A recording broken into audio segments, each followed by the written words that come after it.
and it's chapter 15. As always, Lockwood was the fastest to react. "Lucy, take the rapier." He tossed it over. "Go to the door. Just a quick look, then barricade us in." Cool night air swirled around me as I stepped between the body and the key table.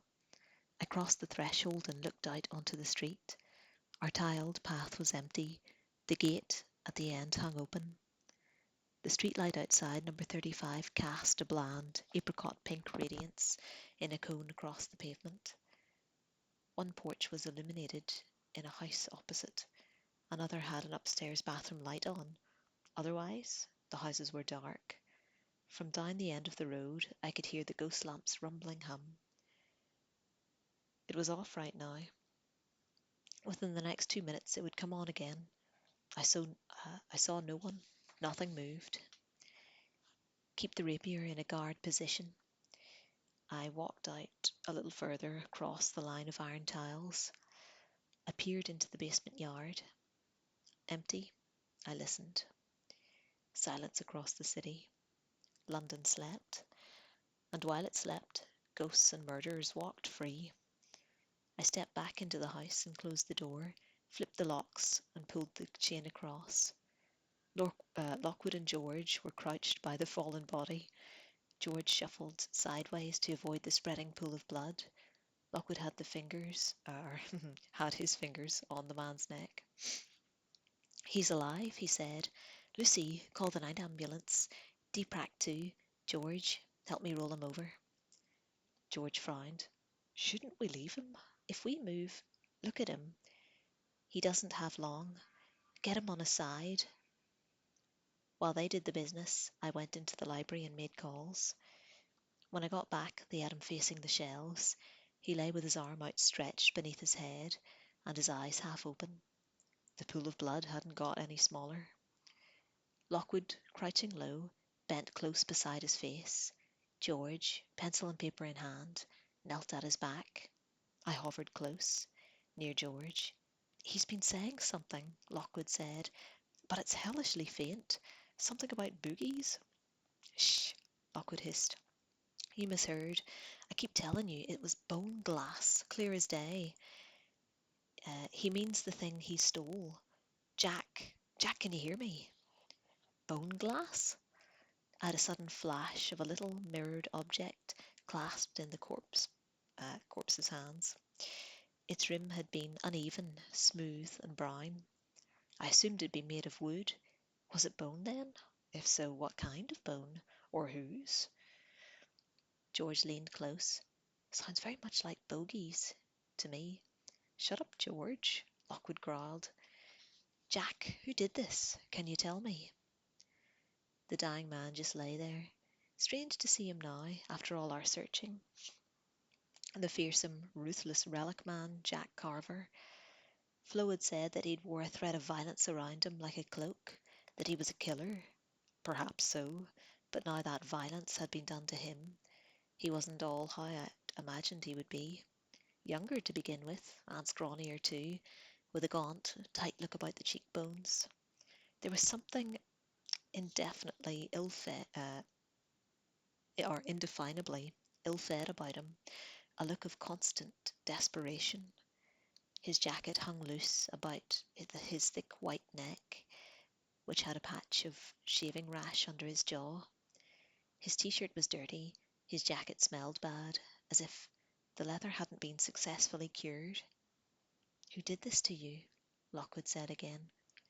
A spasm of movement, shocking in its unexpectedness. The head reared up, the mouth opened and closed. Milky eyes stared blindly out at nothing. George and I jerked back. George dropped his pencil. Noises came from the mouth, a string of sound. "What was that?" I gasped. "What did he say?" "I got it." Lockwood made an urgent gesture. "Write it down." George was scrambling on the floor. The pencil, oh God, it's rolled under him. What he said was, 7 from it, 701. Got that? Wait, there's more.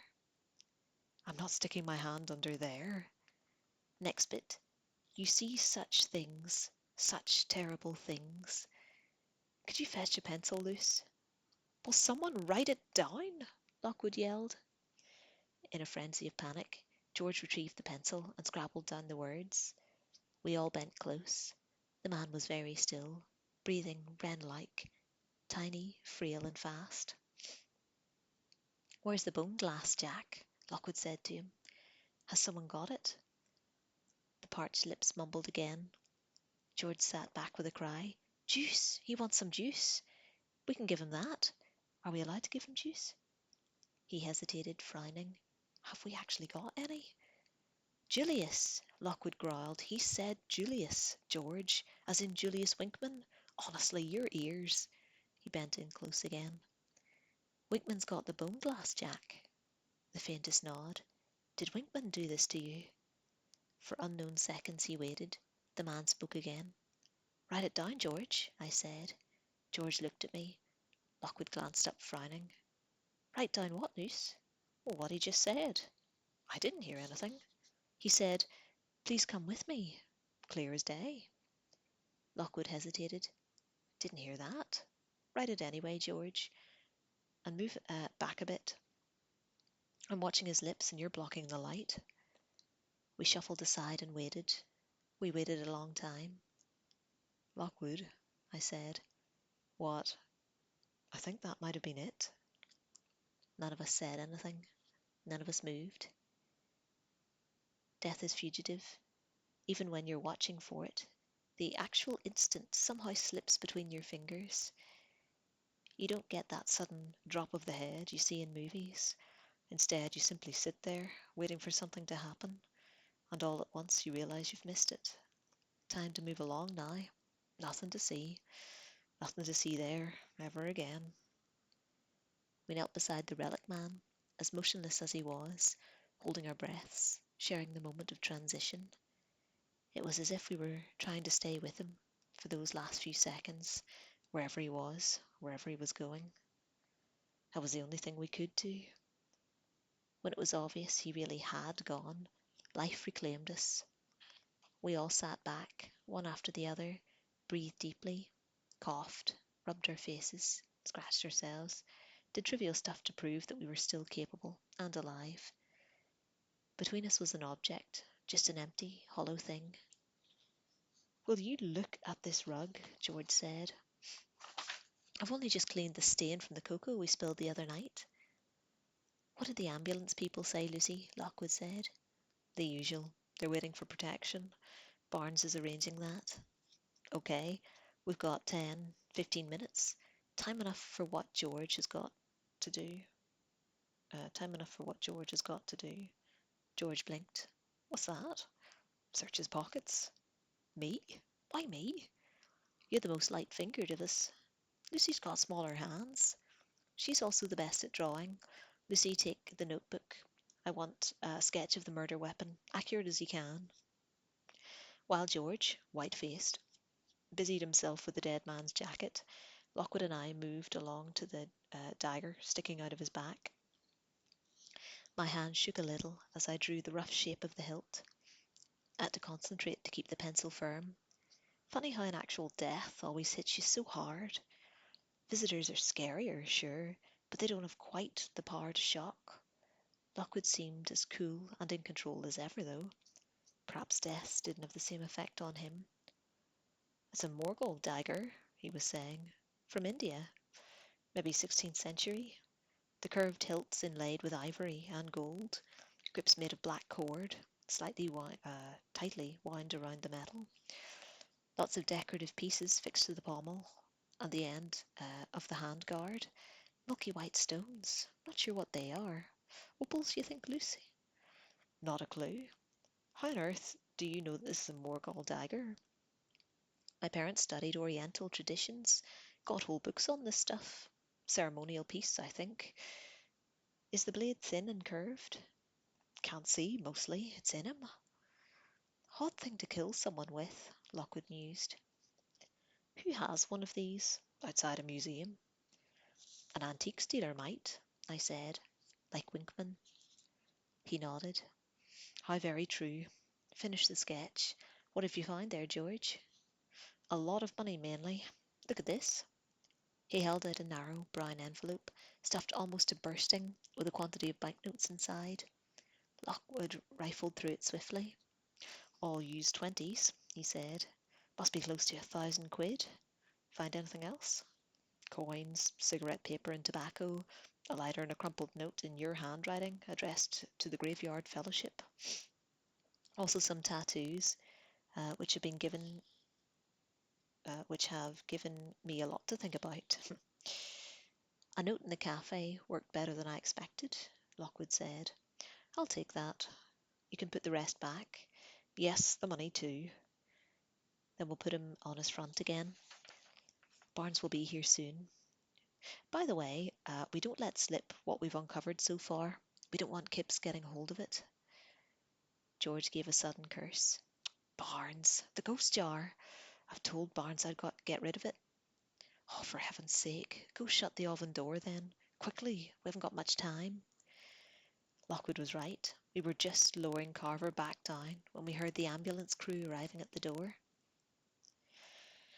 It was never a massive pleasure to have Inspector Barnes and his deep-crack forensic squad barging through the house, particularly when they're dealing with a dead man on your hall.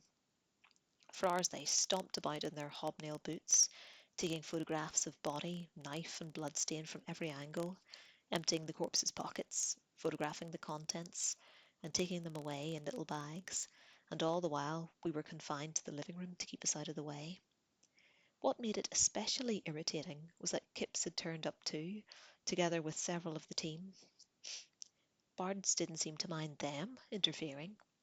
Tall, shaggy-haired Ned Shaw stalked around the ground floor, interrogating the medics, arguing with the clean-up crew, and generally being objectionable. Tiny Bobby Vernon loitered with his clipboard by the body, sketching the dagger just as we had.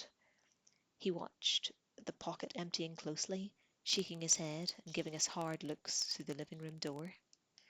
Meanwhile, humorless Cat Godwin tried listening for psychic traces that might have been left by the murdered man. She stood so long in the corner of the hall, eyes shut and frowning in sharp-chinned concentration, that I was tempted to creep up with one of George's jackets and use her as a coat rack. The body was eventually zipped up in a bag and taken to the van outside. The rug was rolled up and removed. The forensic team used salt guns to cleanse the hall. One of the operatives, chewing methodically on his gum, stuck his head round the living room door. "That's all done," he said. "You want us to scatter iron?" "No thanks," Lockwood said. "We can do it." The man made a face. Murder victim. With murder victims, you got a 65% chance with them coming back in the first year, 35% after that. Fact. "Yes, we know. It's okay. We can seal the ground. We're agents." "First agent I've seen wearing shorts like that," the man said. He left. "Me too," Barnes said. "And I've been in the business for 30 years. He tapped his fingers on the sofa arm and glared at us for the umpteenth time. For half an hour now, he'd been sitting, giving us the third degree. Time and time again, he'd made us go over and over what happened that evening, from the knock on the door to the ambulance crew's arrival. We'd been moderately truthful, as far as it went, though we hadn't mentioned what we'd heard Carver saying. The way we'd told it, he'd staggered in, dropped straight down dead, no whispered words on offer, nor did we mention Lockwood's note. Quill Kipps stood listening on the sideboard behind him, arms folded, watching us through narrowed eyes. Godwin and Vernon sat on separate chairs. Ned Shaw sulked in the shadows like a hyena that had just learned to stand on its hind legs, glorying at Lockwood all the while. It wasn't one of our usual merry living room gatherings. We didn't offer them tea. "What I fail to understand," Barnes said, "is why Carver came to see you." His moustache rippled as he spoke. His face was heavy with suspicion. Lockwood, sitting on his chair, pulled negligently at his sleeve. It was hard to look elegant in his current outfit, but he was doing his best. "I assume he somehow heard we were investigating the theft. Perhaps he wanted to speak with someone competent, intelligent, resourceful, in which case we were clearly the only option." Kipps rolled his eyes. Barnes made an impatient exclamation. But why should he come at all? Why break cover? He was a wanted man. I can only think it was something to do with the Bickerstaff manor, Lockwood said. I think its powers appalled him. Don't forget it killed his colleague, Nettles, before they even left the cemetery. Who knows what else it did? He might have wanted to come clean about it, tell us about what it could do. Barnes's scowl travelled the room. This mirror has been gone less than 48 hours, and already the two men who stole it are dead. Think about it. It probably would have killed Cubbins here too, if you hadn't covered it with a net. That's assuming his face wouldn't have cracked the glass first, Kip said. It must be found. Barnes clapped his fist into his palm. Or this won't be the end. It's deadly. It kills wherever it goes. The mirror didn't kill Carver, Lockwood said quietly. Ah, but it did, because people are willing to commit murder to get it. Lockwood shook his head.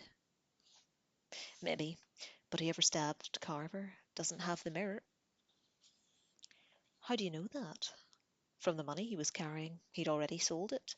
That doesn't prove anything. They might have killed him to keep it quiet. If I'd given Carver £1,000 for a mirror and then murdered him, I might be inclined to take that money back, Lockwood said. No, this was done by someone else. Someone with access to weird daggers. If I were you, Inspector, that's where I'd start. Barnes grunted. Whoever did it, my point still stands, he said. This mirror is a menace. No one can consider himself safe until it is found. And so far, I don't think much of either of your investigations. Kip's ham-fisted arrests have filled every cell in London and achieved precisely nothing. Meanwhile, the best lead we have turns up dead on Lockwood's carpet.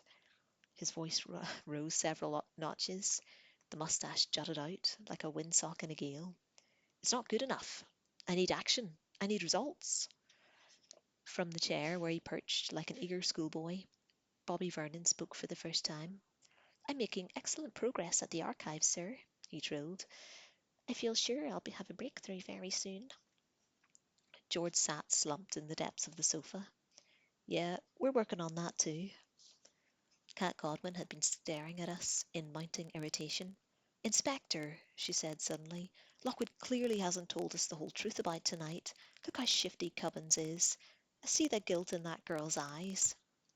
I thought that's how they always looked, Barnes said. He glanced up at the thin-faced DPRAC agent as she appeared from the hall. Well? Just had a word from Portland News, sir. Round the corner. Number 7. They heard an altercation on the street outside, 11:30. Raised male voices, very angry. Some kind of argument. Sure enough, there's blood on the cobbles outside. That's where it happened.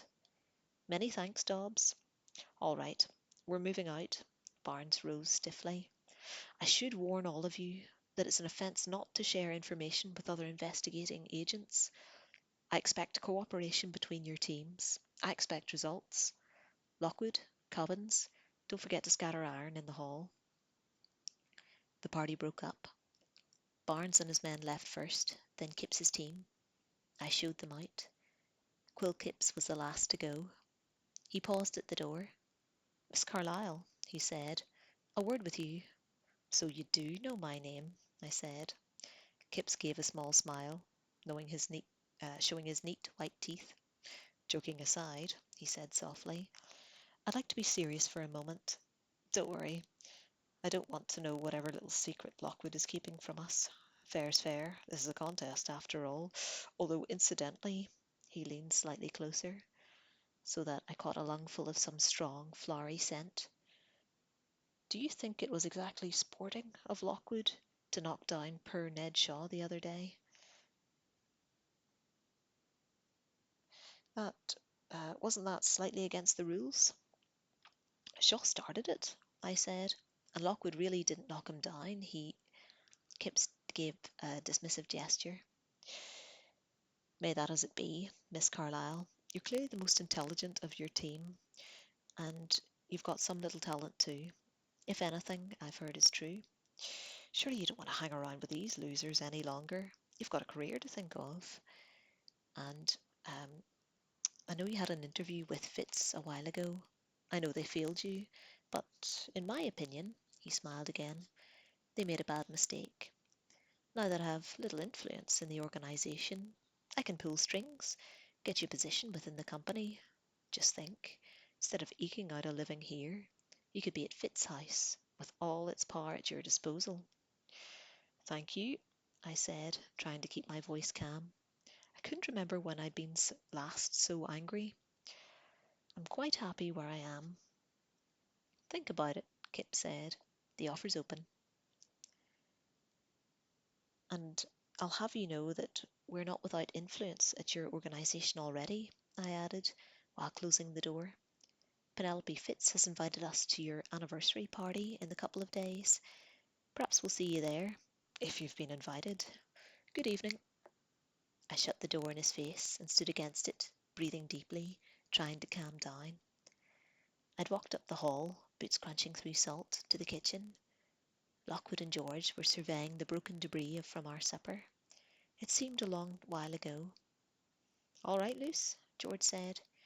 Yeah, I just remembered that Fitz party that we were invited to. We still going to that? Lockwood nodded. Of course. We'll have the case done by then, I hope. We've been discussing Barnes. He wants this mirror so badly. He knows what it does, or something important about it. Mark my words. Well, we know a bit now too, George said. What did Carver say? You see such terrible things? He was talking about looking in the mirror, take it from me. Lockwood picked up a dried sandwich, inspected it, and returned it to the plate. If it is a mirror, he said, Carver called it bone glass. If it's made from bones that Bickerstaff pinched from the graveyards, then it presumably contains a visitor. That's what gives it psychic power. Maybe that's what you see when you look deeply into it. The ghost, somehow. Or ghosts, I said. 7 from it, not 1. Well, I saw something in it, George said softly. It was terrible, but I wanted to see more. He stared toward the window. Whatever it is, I said, it's so bad that you die of fright if you see it properly, like that relic man, Nettles, did. I reckon Bickerstaff looked into it too. Maybe what he saw sent him mad and made him shoot himself. Lockwood shrugged. Could be. No, that wasn't the way it happened. Lockwood stretched. We should get on and seal the hallway. It'll be dawn soon. He stared at me. I jerked suddenly upright. My heart was pounding. My skin felt like ice. I was looking all around. Lucy? I thought I heard something. A voice. Not Carver, surely. They doused the place well. I glanced towards the hallway. Don't know. It's possible. So we've got a ghost free in our house now, George said. Fantastic. What a terrific night. Well, we'll fix 'em. Lockwood went to the shelf behind the door and found a pack of iron filings and tore it open. George did the same, but I stood quite still, frozen in disbelief. The whispering voice had just spoken in my ear. Bickerstaff? No, that wasn't the way it happened at all. I ran my tongue over dry lips. How can you possibly know that? I said. Moving like a sleepwalker, I pushed between Lockwood and George, rounded the kitchen table, and crossed over to the oven. I put my hand on its door. Lockwood spoke to me, his voice sharp and questioning. I didn't answer. I just flung open the oven door. A green glow spilled out into the room. The ghost jar gleamed in the shadows, the face a hazy, malevolent mask, deep within the murk. It was motionless, watching me. The eyes were narrow slits. How can you say that? I said again. How can you know? I heard its spectral laughter bubbling in my mind. Very simple. I was there. And that's the end of chapter 15. Thanks for listening.